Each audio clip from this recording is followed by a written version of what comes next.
গভীর রাত্রে হযরত ফাতিমা রাদিয়াল্লাহু তাআলা আনহা ইন্তেকাল করলেন। কিছু সংখ্যক সাহাবীদের কাছে খবর দিয়া অল্প সময়ের ভিতরে জানাজার ব্যবস্থা করা হলো। হযরত আবু যর গিফারী রাদিয়াল্লাহু তাআলা আনহু কবরের ভিতরে নেমে গেলেন। কবরের ভিতরে নেমে গিয়া হযরত আবু যর বলেন, রে কবর, তোর ভিতরে আজকে কাকে রাখবো, তুই কি তা জানিস নাকি? কোনো জবাব আসে না। হযরত আবু যর বলেন, কবর রে, তোর ভিতরে আজকে যাকে রাখবো তিনি হতেছেন হযরত ইমাম হাসান হোসেনের মা। বেহেশতের সমস্ত জওয়ানদের সরদার হবেন যারা, সেই দুইজনের মা তোর ভিতরে রাখবো, খবরদার বেয়াদবি করবি না। কোনো জবাব না পেয়ে হযরত আবু যর বলেন, ওগো কবরের মাটি, তোর ভিতরে কাকে রাখবো কি জানিস? আসাদুল্লাহিল গালিব, দুনিয়ার সমস্ত কাফেরদের বিরুদ্ধে আল্লাহ রাব্বুল আলামিন যাকে বাঘ বানিয়ে পাঠালেন, সেই হযরতে আলী, তার স্ত্রী রেখে যাব, খবরদার বেয়াদবি করবি না। কোনো জবাব আসে না। হযরতে আবু যর বলেন, কবরের মাটি, তোর ভিতরে যাকে রাখবো তিনি হলেন খাতুনে জান্নাত, বেহেশতের সমস্ত মহিলাদের সরদারিনী হবেন যে ফাতেমা, তারে রেখে যাব, তোর ভিতরে খবরদার কোনো বেয়াদবি করবি না। আবার হযরতে আবু যর বলেন, কবরের মাটি, তোর ভিতরে কারে রাখবো কি জানিস? তোর ভিতরে আজকে যাকে রেখে যেতেছি তিনি হলেন আখেরি জামানার পয়গম্বর বিশ্বনবী জনাবে মুহাম্মদ রাসূলুল্লাহ সাল্লাল্লাহু আলাইহি ওয়াসাল্লামের কলিজার টুকরা মা ফাতেমাকে তোর ভিতরে রাখবো, খবরদার কবরের মাটি বেয়াদবি করবি না।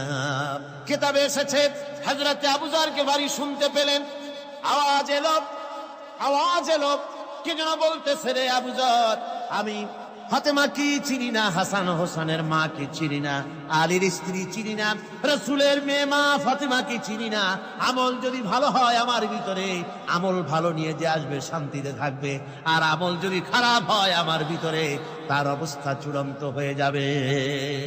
আমার ভাইরা, আমার বন্ধুগণ, আমলের উপরে ভিত্তি করে কিয়ামতের দিন নাজাত হবে। আমল যদি খারাপ হয়ে যায়, কিয়ামতের দিন কেউ তাকে বাঁচাতে পারবে না। এই জন্য কিয়ামতের ময়দানে, হাসরের দিনে আল্লাহর হাবিব জনাবে মুহাম্মদ রাসূলুল্লাহ সাল্লাল্লাহু আলাইহি ওয়াসাল্লাম সিজদায় পড়ে কাঁদতে থাকবেন। আল্লাহ রাব্বুল আলামিন বলেন, হাবিব রে, আপনি কাঁদেন কেন?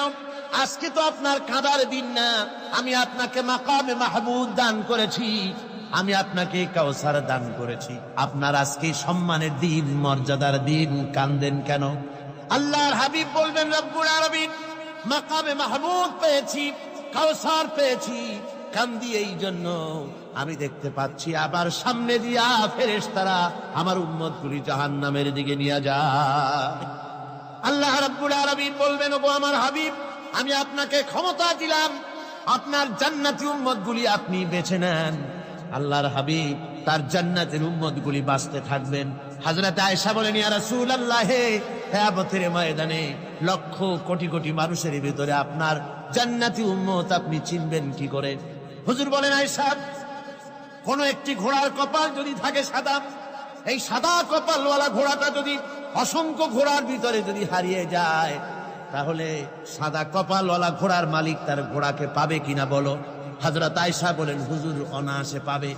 আল্লাহ রাব্বুল আলামিনের হাবিব বলেন, আয়েশা রে, কিয়ামতের ময়দানে আমার যেই উম্মতেরা নামাজি ছিল, দিনদার ছিল, পরেজগার ছিল, দুনিয়ার বুকে ঈমান নিয়ে যারা চলাফেরা করেছে, আমার দিন কায়েমের, আল্লাহর দ্বীনের জন্য যারা কাজ করেছে, ওদের চেহারা নূর চমকাতে থাকবে, ঈমানের নূর কিয়ামতের দিন চমকাতে থাকবে।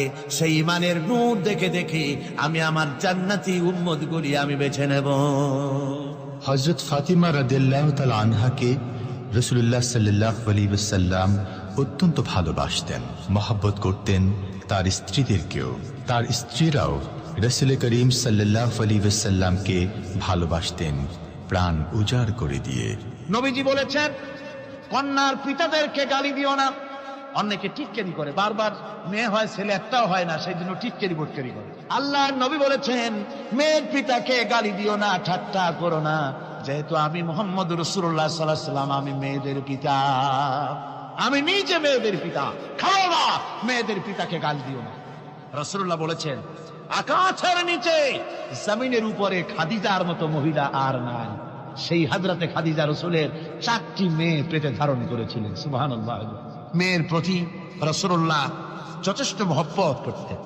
মেয়েকে খুব ভালোবাসতেন হুজুর সাল্লাল্লাহু আলাইহি ওয়াসাল্লাম। হুজুরের কলিজার টুকরা ছিলেন মা ফাতিমা রাদিয়াল্লাহু তাআলা আনহা। হুজুর যখন কোথাও যেতেন সকলের শেষে দেখা করতেন ফাতেমার সঙ্গে, আর বিদেশ থেকে সফর করে এসে সকলের আগে দেখা করতেন ফাতেমার সঙ্গে। সুবহানাল্লাহ। রাসূলুল্লাহ আরো বলেছেন, তোমরা যখন বাজারে যাবে বা ব্যবসা করতে যাবে বা বিদেশে যাবে, আসার সময় যে সব হাদিয়া নিয়ে আসো। আমরা যখন বাইরে যাই, বাজারে যাই, কিছু